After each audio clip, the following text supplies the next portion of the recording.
Reels কি করে upload করতে হবে আমি step by step mobile screen রেকর্ডিংয়ের মাধ্যমে আপনাদের দেখিয়ে দিব।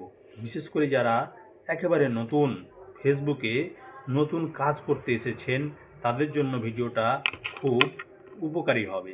তাই ভিডিওটা শুরু থেকে নিয়ে শেষ পর্যন্ত কন্টিনিউ করুন। আমি সব কিছু স্টেপ বাই স্টেপ আপনাদের দেখিয়ে দিব। যার জন্য আমরা ফেসবুক অফিসিয়াল অ্যাপ ওপেন করে নেব। ওপেন করে নেওয়ার পরে এই যে এখানে আছে প্লাসে ক্লিক করলাম, তারপরে রিল আছে এখানে ক্লিক করব।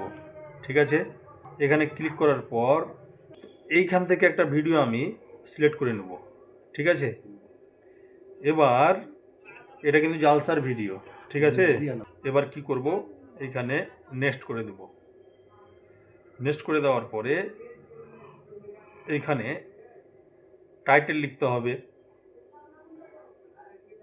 ধরুন এখানে লিখলাম ইসলামিক জালসা, তারপরে হ্যাশট্যাগ দিতে হবে। এটা যেহেতু রিল এখানে রেখে দিলেন REEL, রিল আসলো। এই যে এই হ্যাশট্যাগুলো দিয়ে দিতে হবে। ঠিক আছে, তারপরে এটা জালসা। ঠিক আছে, এই যে এখানে লিখে দিলাম জালসা, লিখলাম। এই যে এখান থেকে হ্যাশট্যাগুলো নিয়ে নিতে হবে। ঠিক আছে, হয়ে গেল। এইখানে দিয়ে দিলাম ইসলামিক, দিলাম। এই যে ইসলামিক মানে এই রিলেটেড, জালসা রিলেটেড কয়েকটা হ্যাশট্যাগ দিয়ে দিলাম। দেওয়ার পরে এইখানে এই যে অ্যাড টপিক আছে না, এইখানে ক্লিক করতে হবে। এখানে ক্লিক করার পর এই যে কনসুমার টেক, এটা টকশো, এই দুটা কিন্তু সিলেক্ট করবেন যেহেতু এটা আপনার নিজের কন্টেন্ট। ঠিক আছে, এখানে সেভ করে দিতে হবে। ঠিক আছে, সেভ করে দেওয়ার পর এই যেখানে শো মোর আছে এইখানে এটা দেখে নিতে হবে সব ঠিকঠাক আছে কি না। আরেকটা কাজ যেটা করতে হবে,